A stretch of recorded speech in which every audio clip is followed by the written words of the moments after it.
మీ family background, మీరు police డిపార్ట్మెంట్కి ఎందుకు రావాలనుకున్నారు ఒక్కసారి చెప్పండి సార్. ఇది మేము పంజాబ్లో మాకు బర్త్ అయింది. మా father was a farmer and mother was a homemaker. So మేము ఒక ఫార్మర్ ఫ్యామిలీ నుంచి వచ్చాము. తర్వాత పంజాబ్లో గ్రాడ్యుయేషన్ చేసి తర్వాత ఢిల్లీలో జేఎన్యూలో ఎంఫిల్ చేసాము. దాని తర్వాత ఐపీఎస్కి సెలెక్షన్ అయింది. సో చాలా I'm thankful to the God, మాకు మంచి ఆపర్చునిటీ వచ్చింది. పబ్లిక్కి సేవలు చేయడానికి చాలా మంచి ఆపర్చునిటీ వచ్చింది. దానికే మాకు గురువు గారు కూడా ఉన్నారు, ప్రొఫెసర్ హబీబుల్లా గారు. వారు కూడా మాకు గైడ్ ఉండేవారు జేఎన్యూలో. So when I met him and I informed him, sir నాకు ఇట్లా ఐపీఎస్ వచ్చింది.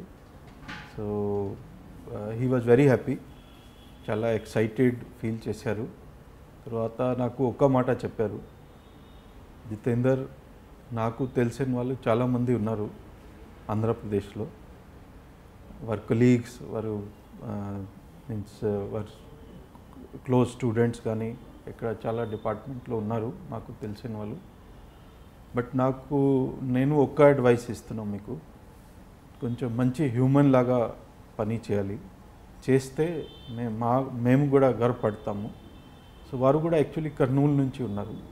సో వారు కూడా చాలా విదేశాలు చదువుకొని తర్వాత రీసెర్చ్ చేసి జేఎన్యూలో ప్రొఫెసర్గా వచ్చారు.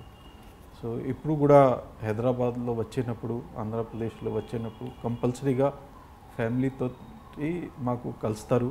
మేము కూడా అందరూ కలిసి ఒకసారి 2 సార్లు 3 సార్లు మన ఒక గెట్ టుగెదర్ లాగా పెడతాం.